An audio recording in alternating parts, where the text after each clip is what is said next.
L'amour d'Allah, le Tout-Puissant, est sans aucun doute la chose la plus précieuse et la plus noble dans l'univers. C'est un amour qui surpasse tout autre, et celui qui aime Allah sincèrement trouve une paix profonde et une satisfaction divine dans sa mention. Le Coran, la parole d'Allah révélée au cœur de son dernier prophète, Muhammad, paix et bénédiction sur lui, est l'un des plus grands dons que l'humanité ait reçu. Il n'est pas simplement un livre, mais une lumière qui éclaire le chemin des croyants, dissipe les doutes et guide les âmes égarées. Ce livre sacré, transmis par l'archange Jibril, Gabriel, contient les enseignements divins qui révèlent la voie droite. Il est la voie du salut, l'orientateur des esprits et la purification des cœurs. Le Coran est bien plus qu'une lecture spirituelle, c'est un mode de vie. Il est le guide par lequel nous devons vivre, un moyen de purifier nos cœurs, de perfectionner nos âmes et d'orienter nos actions vers le bien. Il nous apprend à nous rapprocher d'Allah à chaque moment de notre existence. C'est à travers lui que nos vies prennent un sens profond, que nos cœurs se remplissent de sérénité et que nos comportements deviennent plus vertueux.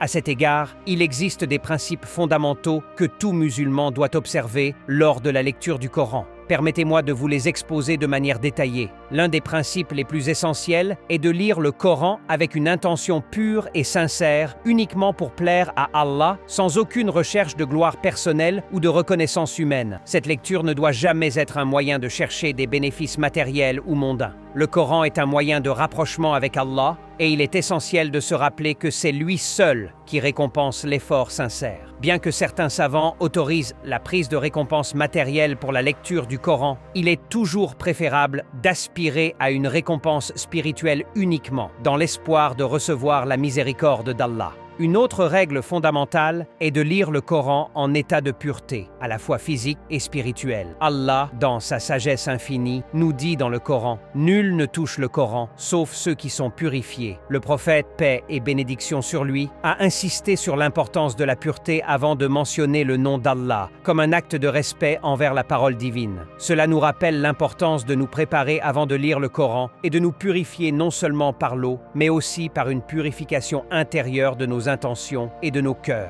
Un autre principe clé est de chercher refuge auprès d'Allah avant de commencer à lire, afin de se protéger des perturbations du diable. Dans la sourate An-Nahl, Allah nous dit « Lorsque tu récites le Coran, cherche refuge auprès d'Allah contre le diable, le maudit. » Il est donc conseillé de dire « Je cherche refuge auprès d'Allah, l'audient, le savant, contre le diable maudit », ce qui nous aide à mieux nous concentrer et à nous éloigner de toute forme de distraction. Ce simple acte est une protection contre les forces du mal qui cherchent à nous égarer. Avant de commencer chaque lecture, il est également recommandé de dire « Bismillah » au nom d'Allah, le tout miséricordieux, le très miséricordieux, à l'exception de la sourate At-Tawbah, où cela ne s'applique pas. Si l'on commence à lire en plein milieu d'une sourate, la formule « A'udhu billahi minash shaitan ir-rajim » « Je cherche refuge auprès d'Allah contre le diable maudit » est suffisante. Lire le Coran doit être un acte d'humilité, de dévotion et de profonde conscience de la grandeur d'Allah. Il ne faut jamais se précipiter, mais plutôt savourer chaque mot, chaque verset, en réfléchissant à sa signification et en laissant ces mots divins pénétrer notre cœur. La précipitation n'a pas sa place ici. Chaque verset du Coran mérite d'être médité et contemplé, car il contient une sagesse infinie. C'est pourquoi il est recommandé de choisir un endroit calme et propre pour lire le Coran, de préférence orienté vers la Qibla, en portant des vêtements décents, en signe de respect envers la grandeur du livre d'Allah. La récitation du Coran doit également être accompagnée de soin et de respect, en prêtant attention à chaque lettre et à chaque voyelle, et en suivant les règles du tajwid, récitation correcte. Allah nous dit et récite le Coran lentement et distinctement. Le prophète, paix et bénédiction sur lui, a aussi précisé qu'il ne faut pas déranger les autres en récitant à haute voix, notamment ceux qui prient. Il est donc important de faire preuve de respect et de bienveillance en évitant de perturber la tranquillité des autres, même lorsque l'on récite le Coran. Il est aussi recommandé d'offrir une récitation agréable et mélodieuse, mais cela doit rester dans le respect des règles de la récitation. Le prophète, paix et bénédiction sur lui, a dit « Il n'est pas de nous celui qui ne chante pas le Coran ». Cependant, il est important de souligner que cette chanson fait référence à une récitation agréable et mélodieuse, respectant la beauté du Coran sans tomber dans les excès excès ou les imitations des chants profanes. Le prophète, paix et bénédiction sur lui, nous encourage à rendre la lecture du Coran plaisante, mais toujours avec un respect total envers la parole divine. Enfin, il est interdit d'imiter les mélodies des chants profanes, comme celles des débauchés ou des rituels monastiques. La lecture doit rester pure, élégante et respectueuse de la grandeur d'Allah.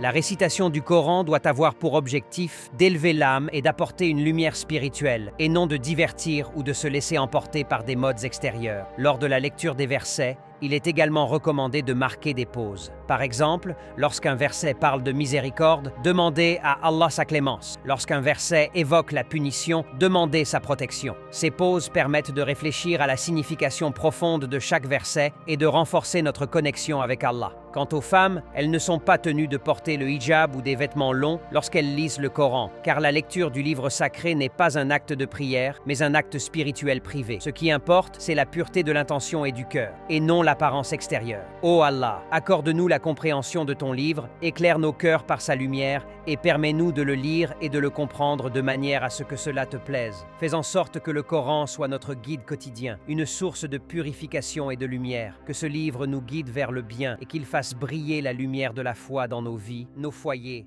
et nos cœurs. Ô Allah, fais de nous des gens du Coran, ceux qui honorent sa parole et vivent selon ses enseignements. Fais en sorte que ce livre sacré illumine nos vies, nos foyers et nos cœurs. Ô Allah, accepte nos efforts, pardonne nos erreurs et accorde-nous l'entrée au paradis sans compte par ta miséricorde infinie. Allah est, sans aucun doute, le plus savoir et le plus sage. Que la paix et les bénédictions d'Allah soient sur notre prophète Muhammad, ainsi que sur sa famille et ses compagnons. Chers amis, n'oubliez pas de liker cette vidéo et de vous abonner à notre chaîne pour soutenir la diffusion de plus de contenus bénéfiques si Allah le veut.